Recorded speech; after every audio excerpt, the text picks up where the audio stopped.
কাপ্তাই লেকের শান্ত স্থির জলরাশির দিকে তাকালে কি দেখেন? এক অপার প্রাকৃতিক সৌন্দর্য, তাই না? কিন্তু যদি বলি এই সৌন্দর্যের আড়ালে লুকিয়ে আছে বাংলাদেশের সবচেয়ে বড় মানবসৃষ্ট বিপর্যয়। এই জলের গভীরে চাপা পড়ে আছে প্রায় 1036 বর্গ কিলোমিটারের এক জনপদ, চাকমা রাজার শতাব্দী প্রাচীন রাজপ্রাসাদ, আর 1 লক্ষ মানুষের ঘরছাড়া হওয়ার এক মর্মস্পর্শী কান্না। পর্যটকদের কাছে যা আজ হ্যাঙ্গিং ব্রিজ আর লেক ভিউয়ের আকর্ষণ, স্থানীয়দের কাছে তা চোখের জলের হ্রদ নামে পরিচিত। আজকে আমরা সেই রহস্যের গভীরে যাব। কাপ্তাই বাঁধ কি শুধুই উন্নয়নের প্রতীক, নাকি এক ভূরাজনৈতিক ষড়যন্ত্রের শিকার, এক জনগোষ্ঠীর নীরব সমাধিক্ষেত্র? সময়টা 1950-এর দশক। তৎকালীন পাকিস্তান সরকার কর্ণফুলী নদীর ওপর একটি জলবিদ্যুৎ কেন্দ্র নির্মাণের পরিকল্পনা করে। কাগজে কলমে এর উদ্দেশ্য ছিল দেশের ক্রমবর্ধমান বিদ্যুতের চাহিদা মেটানো। কিন্তু এই আপাত উন্নয়নের গল্পের পেছনে ছিল এক ভিন্ন সত্য। এটি ছিল কোল্ড ওয়ারের সময়, যখন আমেরিকা এবং সোভিয়েত ইউনিয়ন বিশ্বজুড়ে নিজেদের প্রভাব বিস্তারের প্রতিযোগিতায় নেমেছিল। পাকিস্তান ছিল আমেরিকার এক গুরুত্বপূর্ণ সামরিক মিত্র, আর কাপ্তাই বাঁধ প্রকল্পটি ছিল সেই মিত্রতারই অংশ, আমেরিকান অর্থ ও প্রযুক্তি, যার বিনিময়ে পাওয়া যাবে রাজনৈতিক আনুগত্য। USAID এর অর্থায়নে আমেরিকান কোম্পানি উটাহ ইন্টারন্যাশনাল এই বাঁধ নির্মাণ শুরু করে। কিন্তু এই বিশাল পরিকল্পনায় পার্বত্য চট্টগ্রামের আদিবাসী যুম্ম জনগোষ্ঠীর মতামত নেবার কোনো প্রয়োজনই মনে করা হয়নি।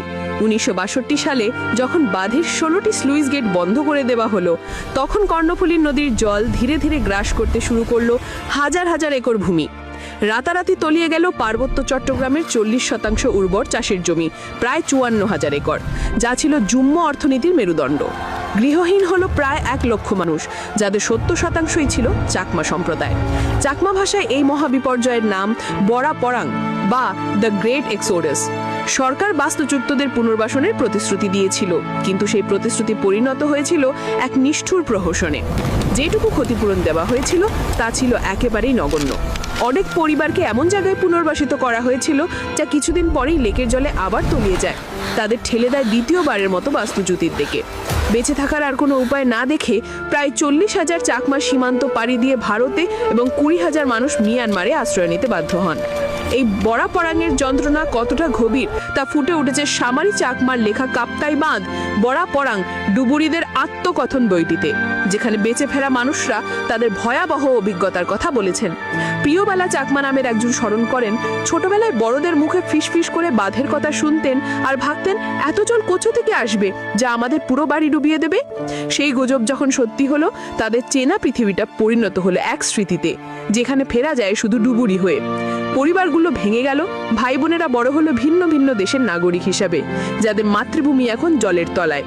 এই জলে শুধু সাধারণ মানুষের ঘরবাড়ি ডোবেনি, ডুবে গিয়েছিল একটি গোটা রাজ্যের ইতিহাস।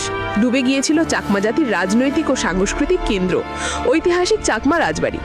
রানী কালিন্দীর অমূল্য হাতির দাঁতের সিংহাসন সহ অসংখ্য ঐতিহাসিক নিদর্শন চিরতরে হারিয়ে যায়।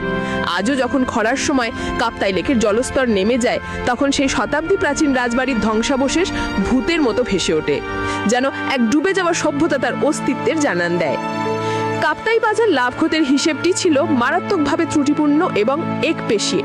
যে বাঁধটি আজ বাংলাদেশের মোট বিদ্যুতের মাত্র 5% যোগান দেয়, তার জন্য যে মানবিক ও পরিবেশগত মূল্য দিতে হয়েছে তা অপরিমেয়। এই বাঁধের কারণে সৃষ্ট ভূমি সংকট ও রাজনৈতিক বঞ্চনায় জন্ম দিয়েছিল 22 বছর ধরে চলা এক রক্তাক্ষী সশস্ত্র সংঘাতের। এর পরিবেশগত প্রভাব ভয়াবহ। এই অঞ্চলের জঙ্গল থেকে চিরতরে বিলুপ্ত হয়ে গেছে রয়্যাল বেঙ্গল টাইগার, আর লেকের জলে মিশেছে সীসা এবং ক্রোমিয়ামের মতো বিষাক্ত ভারী ধাতু, যা নীরব ঘাতক হিসেবে কাজ করছে। আর যে হাজার হাজার মানুষ ভারতে আশ্রয় নিয়েছিলেন, 60 বছর পেরিয়ে গেলেও অরুণাচল প্রদেশে বসবাসকারী তাদের বংশধররা আজও রাষ্ট্রহীন, নাগরিকত্বের অধিকার থেকে বঞ্চিত। কাপ্তাই বাঁধের ট্র্যাজেডি তাই কোনো বিচ্ছিন্ন ঘটনা নয়, এটি এমন একটি উন্নয়ন মডেলের উদাহরণ যা মানুষের অধিকারকে উপেক্ষা করে এবং যার ক্ষত এক প্রজন্ম থেকে আরেক প্রজন্মে বয়ে বেড়াতে হয়।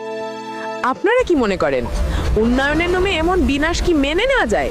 কাপ্তাইয়ের সৌন্দর্য উপভোগ করার সময় এর জলের নিচে লুকিয়ে থাকা কান্না আর দীর্ঘশ্বাসের কথা কি আমাদের মনে রাখা উচিত নয়?